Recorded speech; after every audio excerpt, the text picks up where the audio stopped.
Michel Tournier është një ndër shkrimtarët më të rëndësishëm të letërsisë europiane të shekullit të 20, i cili rimerr dhe rishkruan të gjithë mitet, legjendat, rrëfimet biblike, duke i shndruar ato në parabola filozofike për modernitetin dhe për njeriun bashkohor. Ndonse kandidati për hershëm i çmimit Nobel, por edhe i vlerësuar mjaft ndërkombëtarisht nga juri mjaft prestigjioze të çmimeve botërore për letërsinë, Michel Tournier është pak i njohur për lexuesin shqiptar, pavarësisht se ai është i përkthyer edhe në gjuhën shqipe.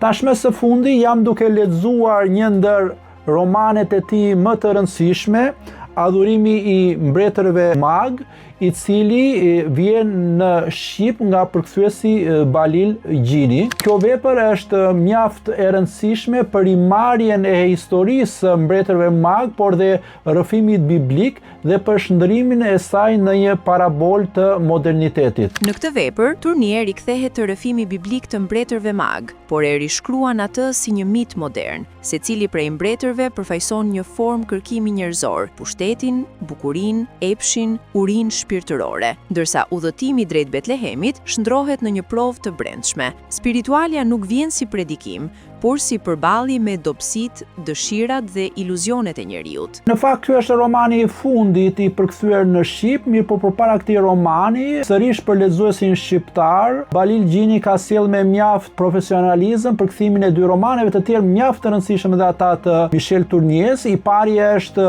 Premti ose Limbat e pajësorit, ndërkohë që i dyti është Mbreti i verishtave. Tek romani Premti ose Limbat e pajësorit kemi rishikimin filozofik të mitit të Robinson Crusoe. Tournier e zhvendos rrëfimin nga aventura drejt transformimit të brendshëm, vetmia, raporti me natyrën dhe përmbysja e mendësisë koloniale përmes figurës së Premtit. Është një roman mbi njeriun përballë vetvetes dhe kufive të qytetërimit. Ndërkohë që Mbreti i verrishtave është një alegori e errët mbi Gjermaninë naziste. Përmes një figure protagonistësh ambige dhe përdorimit të mitit, Tournier trajton deformimin moral që sjell ideologjia totalitare, si dhe raportin e frikshëm mes pafajësisë së fëmijërisë dhe dhunës së pushtetit. Pra, rekomandimi im edhe një herë për lexuesit dhe për të gjithë ndjekësit e gazetës Tema për këtë fundjavë është Adhurimi i mbretërve mag nga Michel Tournier, ardhur në Shqip nga shtëpia botuese Arka e Noes me përkthimin mjeshtëror të Balil Gjinit. Njëkohësisht do t'ju kujtoja edhe dy libra të tjerë të Michel Tournier në gjuhën shqipe, po ashtu të përkthimet të Gjinit. I pari, siç e thash edhe më lart, është Premti ose Limbat e pajësorit nga shtëpia botuese Zenit dhe e dyta është Mbreti i verishtave nga shtëpia botuese Ombra GVG.